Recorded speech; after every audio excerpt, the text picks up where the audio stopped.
Le Café Vanout vous aide à savourer chaque moment. Comme un matin tranquille. Prendrais-tu un café? Une fin de semaine corsée. Prendrais-tu un café? Une soirée veloutée. Prendrais-tu un café? Ou un après-midi de rafraîchissement décadent. Prendrais-tu un autre café glacé? Un goût riche et savoureux vous attend avec Vanout. Vivre la saveur.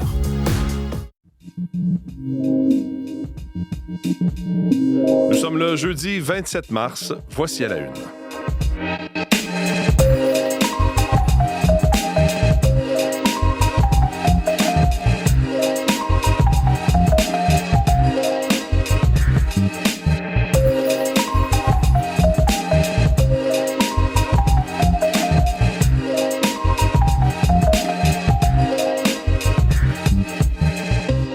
Bonjour, bon jeudi, j'espère que vous allez bien. Mathieu Bellumeur au microphone. Content de vous retrouver en ce jeudi matin. Merci de commencer votre journée avec nous. Bien sûr, ce qui va retenir notre attention aujourd'hui, c'est cette nouvelle qu'on a appris. On a appris ça hier en fin d'après-midi. C'est Donald Trump qui impose des tarifs douaniers de 25 % sur le secteur de l'automobile.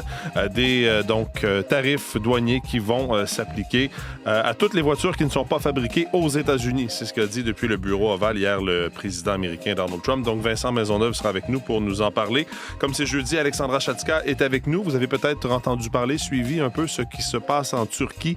Beaucoup de manifestations, beaucoup de colère d'une frange de la population depuis l'arrestation du maire d'Istanbul, qui est essentiellement le principal opposant pour les prochaines élections présidentielles. Alexandra Chatzka va nous donner du contexte, va venir nous expliquer ce qui se passe depuis déjà quelques jours en Turquie. Sinon, sport, météo, commençons tout de suite avec Véronique Méran. Bonjour Véronique. Bien le bonjour Mathieu. Alors aujourd'hui, qu'est-ce qui nous attend à la météo? C'est la belle journée aujourd'hui. C'est la belle journée. Voilà. Alors, du soleil, un peu de chaleur? Un peu de douceur. Un peu de 5 douceur, à 7 oui. Il faut degrés. faire attention aux chaleurs, peut-être pas tout de suite. Non, pas tout de suite la chaleur, mais la normale, c'est 6. On aura 7. On peut dire, c'est un petit peu au-dessus. Alors, 5 à 7 degrés sur le sud du Québec. C'est sûr que l'Estrie, il reste encore des flocons ce matin. Ça va se dégager un petit peu plus tard en cours de matinée. Mais dans l'ensemble, pas mal de soleil, des vents du sud-ouest, une vingtaine de kilomètres à l'heure.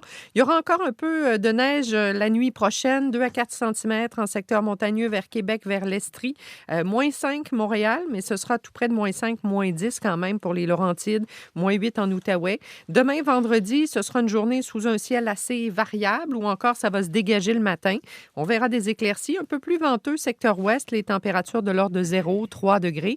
Et là, avec cette perturbation qui s'amène pour la fin de semaine, ce qu'on peut dire, c'est qu'il y aura plusieurs impulsions. La première touchera le sud du Québec seulement. Ça commencera dans la nuit de vendredi à samedi. On ira chercher de la neige jusqu'à samedi midi, une dizaine de centimètres de neige mouillée. À ce point-là, OK, peut-être mouillé, donc ça paraît un peu moins. Assez lourde, okay. Assez lourde. Mais samedi midi, c'est fini. Il y a une pause. On aura même des éclaircies et les précipitations sur le sud du Québec vont reprendre dimanche mi-journée.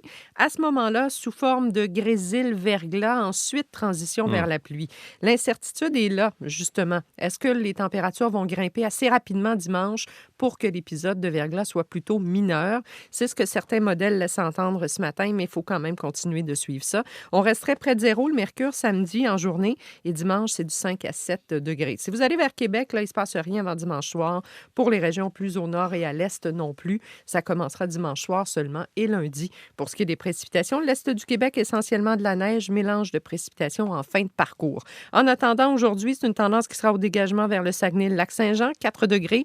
Le Bas-Saint-Laurent, les flocons cessent aussi en mi-journée. Ça se dégagera par la suite. Un peu de neige encore en Gaspésie, un 2 à 4 cm, plutôt variable sur la Côte-Nord. C'est du 2 à 4 au thermomètre, 2 en Abitibi aussi, 5 à 7 cm de neige jusqu'à demain de ce côté. En territoire ontarien, variable sur la portion nord, plutôt beau vers Toronto, ennuagement à Windsor, beau temps à Ottawa, 8 à 11 degrés pour les régions plus au sud, 14 à Windsor. Il y a des avertissements en vigueur en ce qui a trait aux précipitations verglaçantes là, à partir de vendredi soir jusqu'à lundi. Une bonne partie du sud et de l'est de l'Ontario.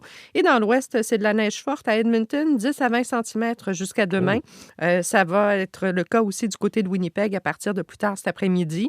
Regina, il y en aura un petit peu moins, mais ça devrait s'estomper, être mêlé de pluie verglaçante cet après-midi. Alors, dans l'ouest, là, ça fait des siennes aussi, ce système-là, et de bons orages à Vancouver. Merci beaucoup, Véronique. Bonne journée. Bonne journée. Olivier, bonjour. On va commencer en parlant de sport. Barnes De hockey. plays a pass for Ambrose now to the dot. C'est du sport. One-timer, Ouais, they c'est ça. score. Wow, what a game. Oui, alors voilà, on va parler de sport évidemment avec Olivier. Je voulais dire, on va parler de hockey féminin et la victoire de Montréal, donc, qui a gagné hier contre le Frost du Minnesota. Donc, et là, du même coup, l'équipe confirme sa place en série. Exactement. L'équipe était déjà bien installée au premier rang, mais hier, avec cette victoire de 4-1 face au Frost du Minnesota, donc la victoire de Montréal devient la première équipe à confirmer sa place en séries éliminatoires. Je vous dirais que c'était un match un peu rassurant pour la victoire. Au mois de mars, on n'avait jamais remporté de match à la régulière.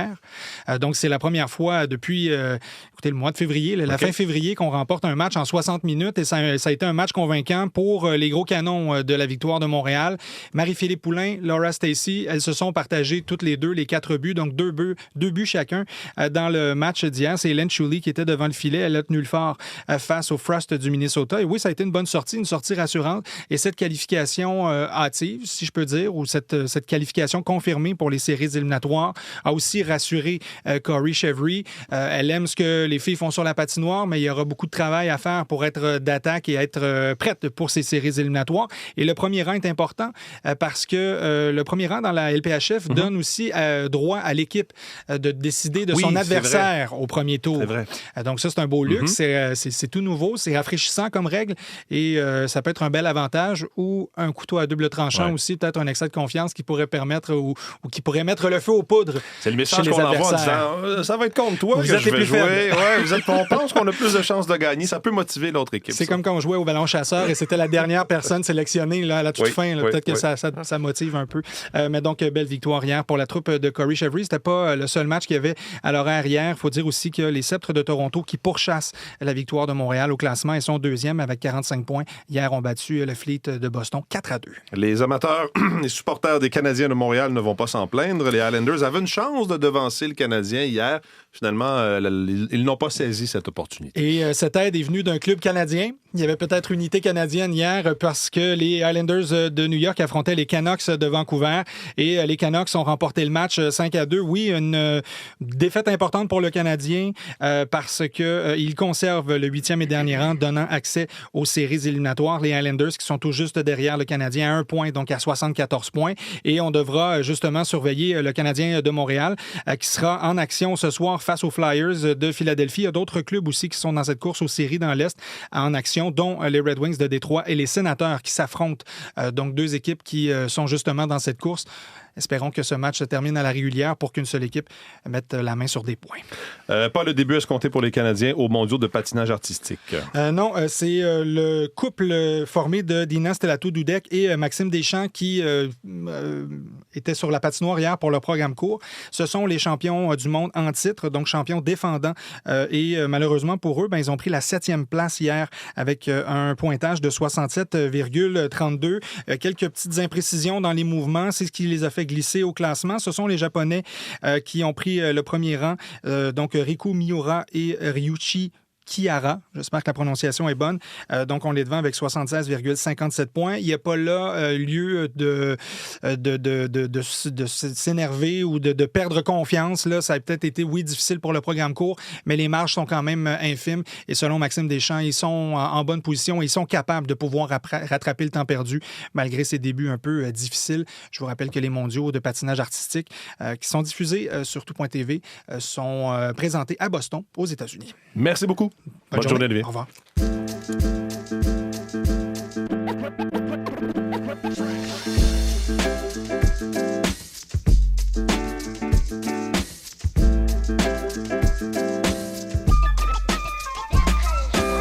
Alors, Donald Trump imposera des tarifs douaniers de 25 % sur les véhicules construits à l'extérieur des États-Unis. Nouvelle annoncée hier depuis le bureau ovale. Des tarifs qui auront des répercussions partout dans le monde, bien sûr au Canada, mais aussi en Europe, au Mexique, en Corée, au Japon. Vincent Maisonneuve se joint à nous. Bonjour Vincent. Bonjour Mathieu. Une annonce qui a tout de suite fait réagir, bien sûr, sur les chemins de la campagne électorale fédérale. Beaucoup de réactions à cette annonce du président Trump dans le bureau ovale hier soir. D'abord, il faut le dire, c'est 100 000 emplois directs au Canada. L'industrie automobile s'est concentrée dans le sud de l'Ontario. C'est gigantesque comme industrie. C'est un cœur économique pour l'Ontario, mais aussi pour le reste du Canada, il faut y penser. Ce qui est inévitable aussi, c'est le prix des voitures va grimper. On parle surtout pour les Américains, entre 3 000 et 12 000 $ de plus pour un véhicule. Ça dépend des modèles. La demande risque donc fort probablement de baisser. Il y aura assurément une réduction des quarts de travail, des mises à pied à court terme et toute cette incertitude-là risque aussi de compromettre l'avenir de l'industrie. On va écouter Yann Simon, c'est le vice-recteur adjoint aux affaires internationales et professeur à l'Université Laval. C'est surtout quelqu'un qui connaît très bien la chaîne de production automobile nord-américaine. L'autre possibilité aussi, c'est de réduire les investissements dans les projets futurs. Rappelez-vous que certains des trois grands avaient des projets d'électrification massifs au Canada qui ne sont pas encore terminés. Et donc, là, on pourrait mettre ces investissements-là sur la glace. Et ça fait quand même assez mal, là aussi, parce que le président Trump, en jouant le jeu de l'incertitude, vient d'amputer le futur et de coûter énormément, pas seulement aux consommateurs, mais aussi aux entreprises impliquées dans les chaînes de production automobile. Un qui promet de se battre, c'est le premier ministre de l'Ontario, Doug Ford, qui était déjà sur le pied de guerre hier soir. We have two options here. We either roll over as a country and he runs us over 15 times and gets what he wants, or we feel a little bit of pain and we fight like we've never fought before. On a deux options, dit-il. On s'écrase et on laisse le président américain nous marcher dessus une quinzaine de fois pour avoir ce qu'il veut, ou encore, on se prépare à avoir mal, mais on se bat comme jamais auparavant. C'est Doug Ford.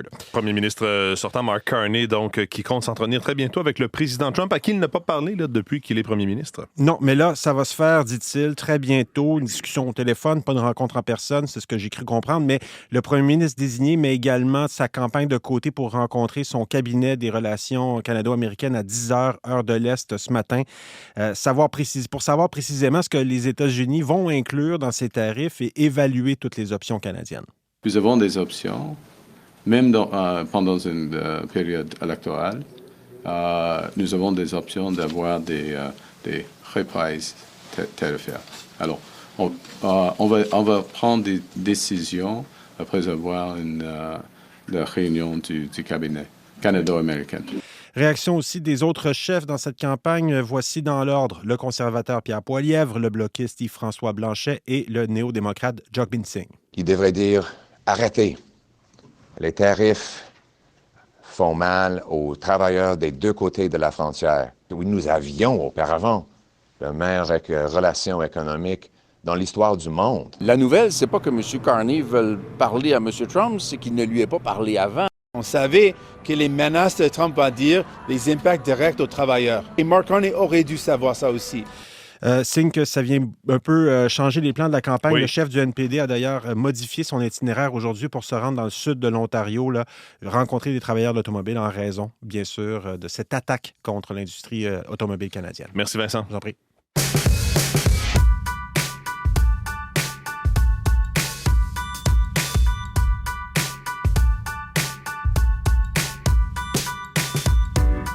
Gabriel Lemarquand-Perrault est dans notre studio d'Ottawa pour la revue de presse. Bonjour, Gabriel. Bonjour, Mathieu. Difficile de savoir quelle sera la question de l'urne lors de l'élection en cours. C'est selon un sondage de la presse canadienne publié ce matin. En fait, un sondage qui révèle que les Canadiens sont divisés sur l'enjeu principal des élections fédérales. Le sondage mené par la firme Léger pour la presse canadienne révèle que 36 % des répondants estiment que la question importante de ces élections est de savoir qui serait le meilleur pour faire face au président américain Donald Trump.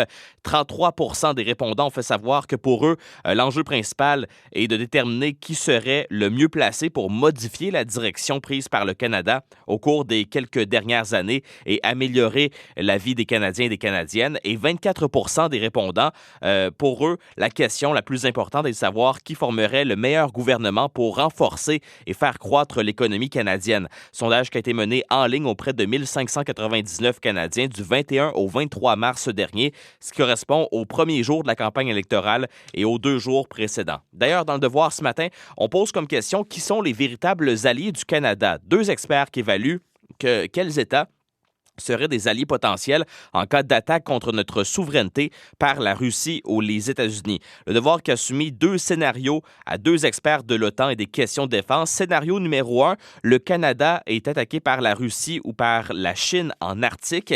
Et scénario numéro 2, le Canada est attaqué par les États-Unis. Alors, vous avez leurs propos ce matin dans les pages du Devoir. La présentation d'une pédiatre québécoise est annulée par l'Université de New York. Pédiatre bien connue, la docteure Joanne Liu, qui est professeure et ex-présidente internationale de Médecins sans frontières. Mme Liu qui devait donner une présentation à l'Université de New York et finalement, l'Université a décidé d'annuler sa présentation. Une décision sans appel, écrit-elle dans une lettre ouverte publiée ce matin dans Le Devoir. On relate notamment les propos de la vice-présidente à l'éducation de l'Université de New York qui dit que le président du département craint que sa présentation ne soit perçue comme antisémite parce qu'on y trouve un tableau tiré de l'Aid Worker Security Database qui démontre qu'un des lieux où il y a eu le plus de victimes humanitaires en 2024 était la bande de Gaza et la vice-présidente qui enchaîne en disant que la direction ne comprend pas pourquoi je ne parle que des victimes de Gaza.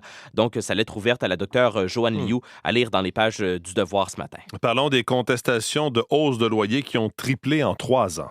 Et c'est dans le Journal de Montréal, Mathieu, que j'ai lu ça ce matin.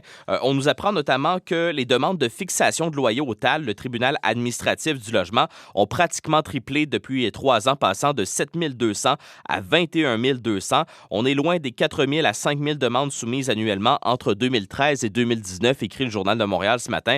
Encore trop tôt pour mesurer les effets du projet de loi 31, adopté par la ministre de l'Habitation, France-Hélène Duranceau. Projet de loi qui, je vous rappelle, vise à abolir notamment la cession de bail qui permettait aux locataires d'éviter une hausse trop importante du prix du logement. Gabriel, merci. À demain. À demain.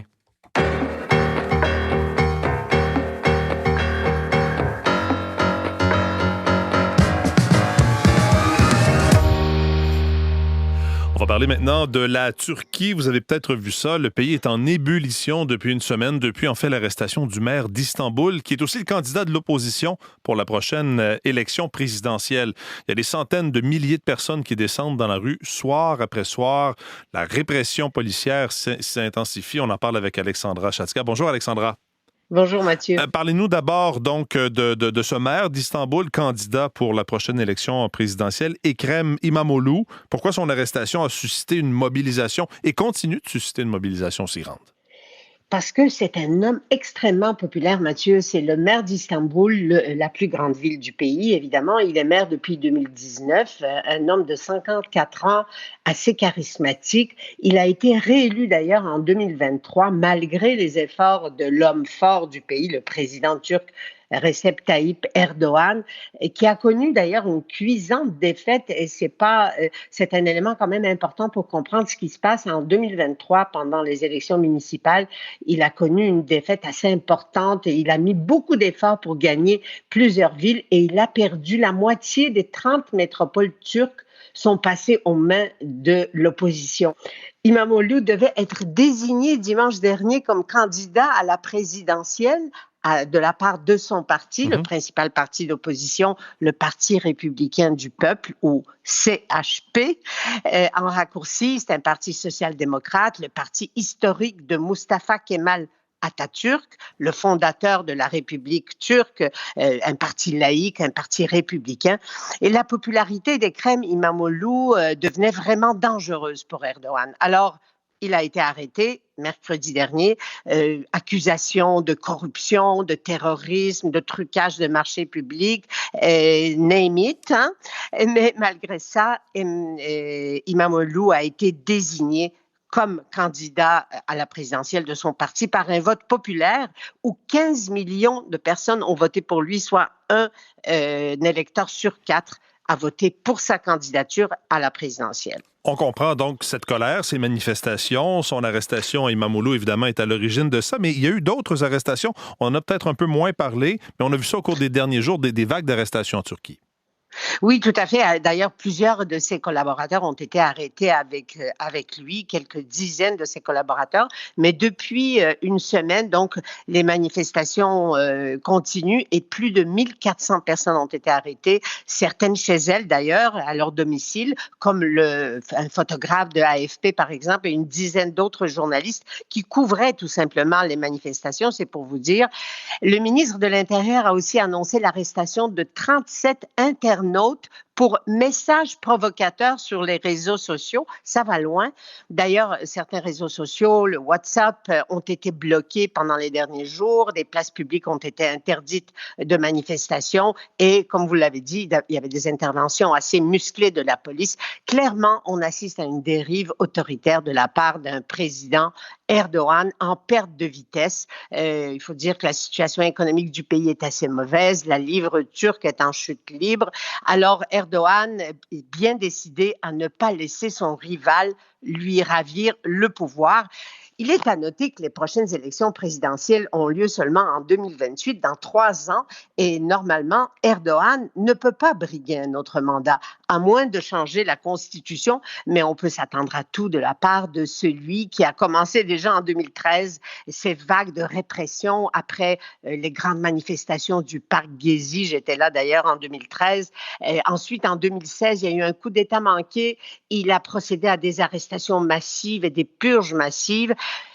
Écoutez, depuis 2016, la Turquie a construit 130 prisons et la Turquie a le pire taux d'incarcération des 47 pays du Conseil de l'Europe, avec 357 détenus par 100 000 habitants. C'est pire que la Russie, c'est pour vous dire. Oui, effectivement, ça en dit beaucoup. Arrestation donc du principal rival du président Erdogan, ça a quand même suscité de l'indignation, en tout cas en Europe. Est-ce que ça pourrait avoir un impact sur la suite?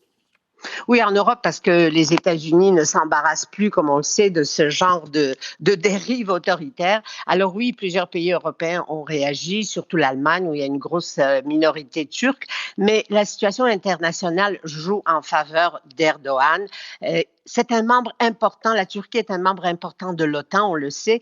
Au moment où Washington se désengage, l'Europe est en train de s'armer et d'essayer de renforcer sa défense. Elle a besoin de la Turquie plus que jamais.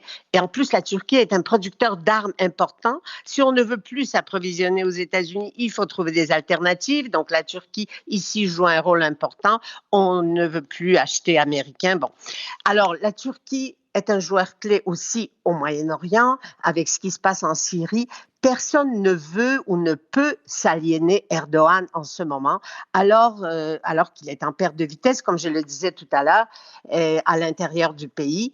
Et İmamoğlu est en avance dans les sondages, il faut le dire, dans tous les sondages. Mais à ce moment, les Turcs ne peuvent que compter sur eux-mêmes pour ramener, si vous voulez, leur président à la raison. Alexandra Chatzka, merci pour ces explications, ce contexte à ce qui se passe en Turquie. Et puis, on se parle la semaine prochaine. À la semaine prochaine, au revoir.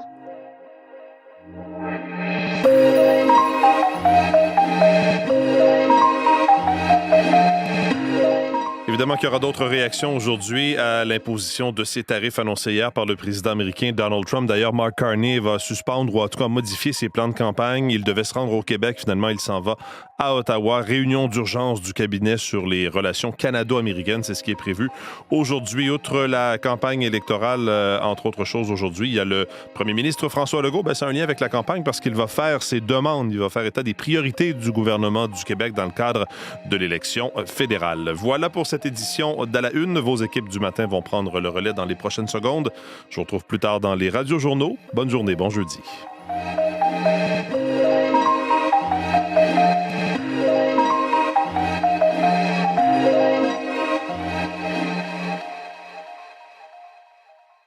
Le Café Vanout vous aide à savourer chaque moment, comme un matin tranquille. Prendrais-tu un café? Une fin de semaine corsée. Prendrais-tu un café? Une soirée veloutée. Prendrais-tu un café? Ou un après-midi de rafraîchissement décadent. Prendrais-tu un autre café glacé? Un goût riche et savoureux vous attend avec Vanout. Vivre la saveur.